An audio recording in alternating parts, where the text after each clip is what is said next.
Tara Tomcsik-Huask. She is the president and CEO of the Troy Chamber of Commerce. Good morning and welcome to the Megacast.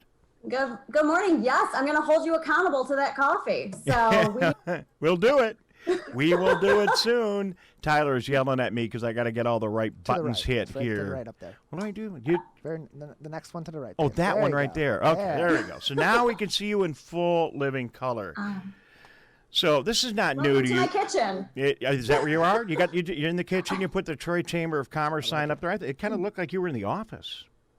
It's funny. I laugh because I've been doing morning meetings like this and happy hour meetings like this. So okay. You just got to adapt to the environment. Listen, I want to put that cup of coffee on hold and come to your current office. It looks like a better deal. Happy hour it is.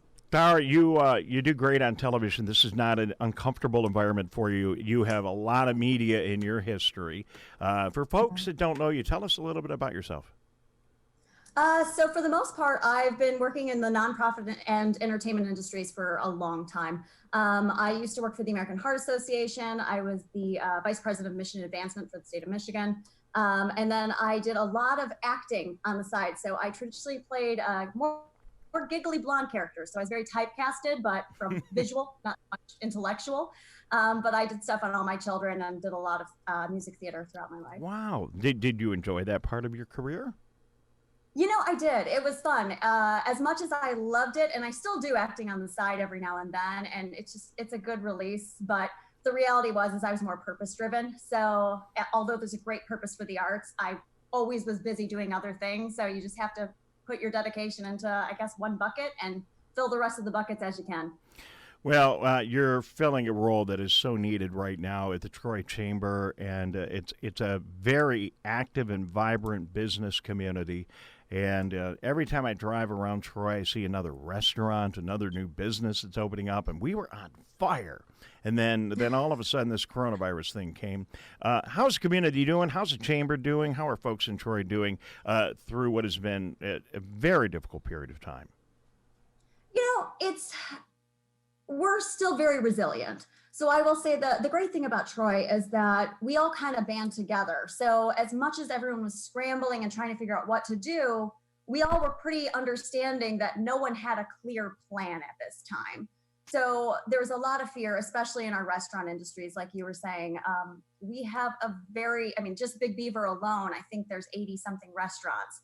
So it's a very busy area, and some of them were just overcoming that construction traffic because we were dealing with the exposing and the I-75 traffic. So there were some issues with that. So we were just getting over that bubble and making sure our restaurants were getting back into the swing of things, and then COVID happened. Now we're actually working really hard because I'd say within 4 days, we were able to get all the restaurants to let us know if they were doing delivery services, curbside. And as things were changing with the governor's orders, we had to adapt and make sure we could still showcase all of our restaurants and businesses. So as difficult as it was, we're staying pretty optimistic. We've seen some of the restaurants close that weren't doing so well for the takeout service, and now they're starting to reopen. So we're in a good spot. With them, there was a few things in the beginning where people were specifying we may take a 30% loss for our restaurants, meaning 30% of our restaurants would not come back. That was terrifying, but we're not seeing that result right now. We're seeing that we're pushing forward, and I see a lot of our restaurants coming back, and I'm very optimistic, and I believe they are as well. She is Tara Tomcsik-Huask. She is the president and CEO of the Troy Chamber of Commerce, joining us today here in the Megacast all across Oakland County. And I'm Dave Scott. Tyler Keefe is here, and we thank you for being here. So we're getting close. I feel, Tara, we're getting close. This is going to open up pretty soon. Maybe we'll have word from the governor. It's going to be, you think of the sectors that are difficult to untangle, and I think about restaurants in particular. And you did mention Big Beaver. Just it's like a maven for restaurants now. I call it the suburban strip there, the restaurants. You just roll down. I mean, we got all that buzz going on downtown, but you got a lot of buzz going on right now too in Troy on Big Beaver.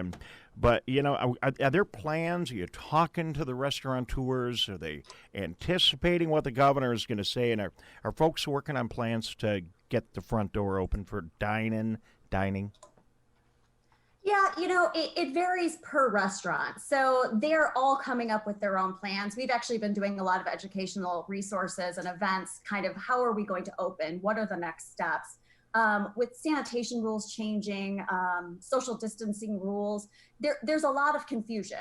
Now, they're always trying to overcome it, but a lot of it is going to deal with their physical space. What are they going to do with the physical space? Are they going to have to put a bunch of tables in storage to keep that distance between them? How are they working on new sanitation? Will they be masked? And so a lot of this deals with a lot of new purchasing and a lot of new ways to do business. And even with that being said, will the tables being turned be quick enough for them to make the revenue for what they've been used to making?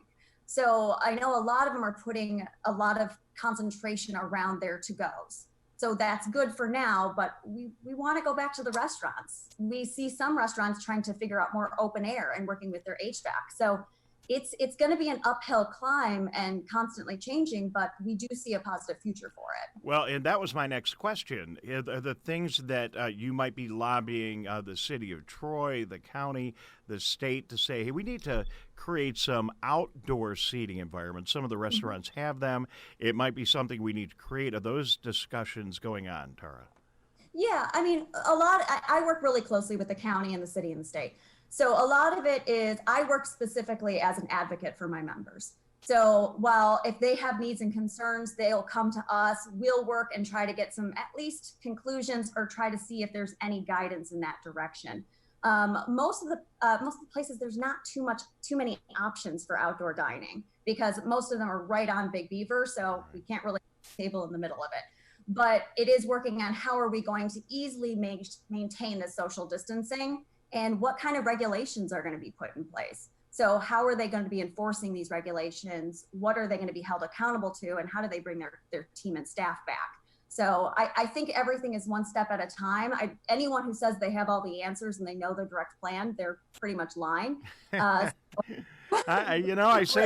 appreciate you saying that because I say two things every day. I say that because no one knows. We're all figuring it out. And then I love this quote, and my team's getting sick of me quoting Pat Watson, the superintendent of schools in Bloomfield Hills. But what he said on the show, we use every day. And he said, Dave, he said this on this program a couple weeks ago. He said, Dave, hope is not a plan. Hope is not a plan. I love that, right? So we can hope it's going to get better. We can wish it's going to get better. We can dream it's going to get better. Now let's buckle down, get our legal pad, and let's come up with a plan. Option A, B, and C. That's what people are doing. And I don't know about you. I would love to hear from you on this, though. I have seen some amazing stories of people pivoting like you would not believe. Companies that were doing this are now like way over here. People that are doing it, people on our own staff. Jeff, the producer of this radio show.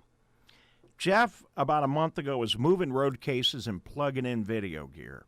Now he's an amazing, he's like a 4-year college graduate journalist. He's writing stories, putting them on the web, booking amazing guests like you.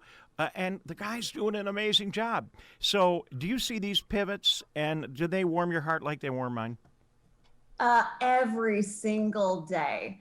It's really magical. And as I've been actually doing a lot of blog writing, which is not something I'm normally doing, but it's trying to understand how the effects of COVID-19 is affecting our businesses.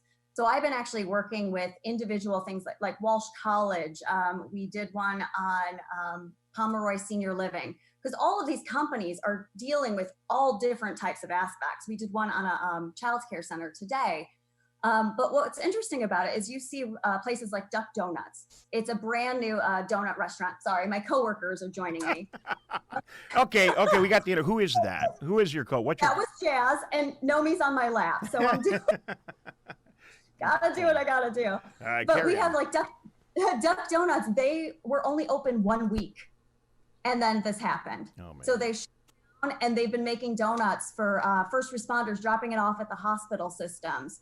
We have Mahindra, who just transitioned into making face shields and doing PPE. So we're seeing all of these companies step up to the plate and make it happen. We have a travel company that actually, because obviously people aren't booking travel right now, they were instead saying, hey, log into our website and we'll be able to deliver groceries for you. Like, the people and the sense of community is just immense. And there's been numerous times I've been reading things and just crying because I can't believe how proactive we're trying to be, even in such a crisis time. So it's extremely motivating. Our chamber members are spectacular. And I chuckle because over the past few months, we have been working probably 80 plus hours a week, each person on my team. So we're killing it. But it was funny when people say, hey, how can we help you? Like, are you guys okay? Just to show that sense of a community. It just means so much. It's a wonderful, wonderful group. If you could talk to the governor directly, I know she's a little busy to probably take your call right now, Tara, but if you could talk to the governor right now, what would you tell her with regard to getting businesses open? We have to work with safety in mind. And there's a fine line of crossing into politics and business. And no matter what, it is what it is. But the reality of it is our businesses want to get back, but they do want to get back safely. So I don't want to say, hey, let's open tomorrow, because if we're not ready for it, then we're not ready for it. But I do think we're in the right direction to move forward and start opening these businesses and figure out ways that we can eliminate the fear. And still, because if we have to do more things to become safe when we go to their environments, let's do it. But I want to see these businesses open up because we know the success of these family-owned businesses, these large businesses are dependent on having them open. So if we can move it along, we'd love to do so. All right. Anything else you want to add? I appreciate you coming on the program today. Anything else you want to add? Talk about any programs or anything going on in Troy you want to share with us? Well, we've been doing a lot for targeting our restaurants. On troychamber.com, we do have a ton of educational resources. We have a COVID-19 resource page, which also gives you directions towards if you're a small business and you're looking for funding. So it has all the county information, the state information. It goes through anything that's new updated with the CDC. It also has any type of, like if you're looking to order some takeout now, all of our restaurants are listed in the services that they provide. But not only that, we've done a really great job working with county and city government, and I'm just very appreciative for all of that. But if you guys do have any questions, or please reach out. But I will say this is the best time to be a member of a chamber because you have a whole team working for you. So regardless of what city that you're in, reach out to your local chamber because they're there to help. And the one thing that the chambers are doing such a great job, we've been talking to all the chambers across our region, all across Oakland County. We have a chamber on almost every day.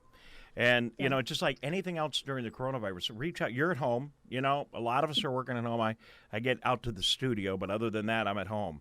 And you get isolated and you get kind of lonely and you're not seeing people. You're not out calling on people. You're not, socializing in the restaurant. Your chamber's a great place. Pick up the phone, call them, connect with some other businesses. So I appreciate that. I think it is I think it's anytime is a great time to be a member of chamber. But I think right now. I'm concerned that I'm not going to be able to hug people again, and I'm a hugger. Tara, thank you for joining. Good to meet you virtually. We'll look forward to meeting you in person real soon. Thanks for joining us today.